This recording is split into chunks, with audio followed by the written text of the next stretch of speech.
Ron Howard is known as one of the nicest directors in Hollywood. He's calm, respectful, and easy to work with, or so everyone thought.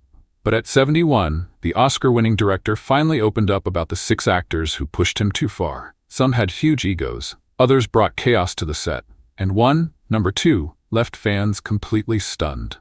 Let's dive into the 6 actors Ron Howard says he hated working with the most, and why. Marlon Brando, the legend who ignored the rules. Working with Marlon Brando was a dream come true, or so Howard thought.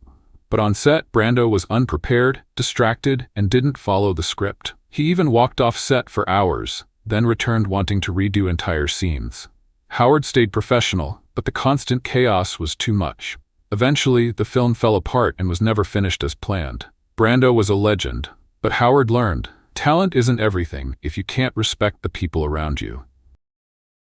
Mel Gibson, creative clash on Ransom. Gibson was a huge star during Ransom, and he brought big ideas, lots of them. He questioned everything, lighting, dialogue, pacing. He even stopped scenes to suggest new versions. Howard tried to stay flexible, but the constant changes wore him out. One day he had to stop the entire production just to reset control. They finished the film and it was a hit, but Howard never worked with Gibson again. 2 strong minds, 1 set. It just didn't work. Andy Griffith, the father figure who changed. As a child actor, Ron Howard played Opie on The Andy Griffith Show. At first, Griffith was like a second father, warm and supportive, but fame changed him. Griffith became moody and controlling, especially as Howard grew older and started asking deeper questions about acting. Though they never had a public fight, their relationship quietly fell apart. They never worked together again. Howard later said he learned from this. Leadership isn't about control. It's about respect and keeping a team creative. Tom Sizemore, the volcano on set.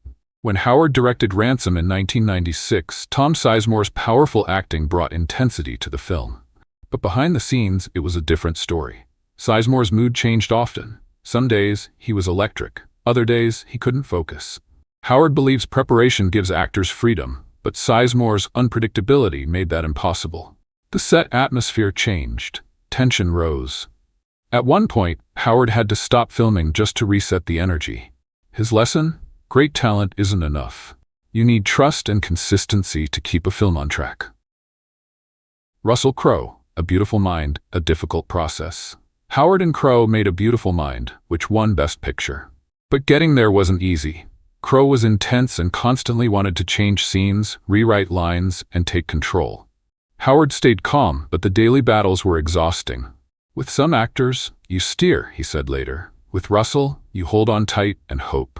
The final result was incredible, but Howard was drained and decided never to work with Crowe again.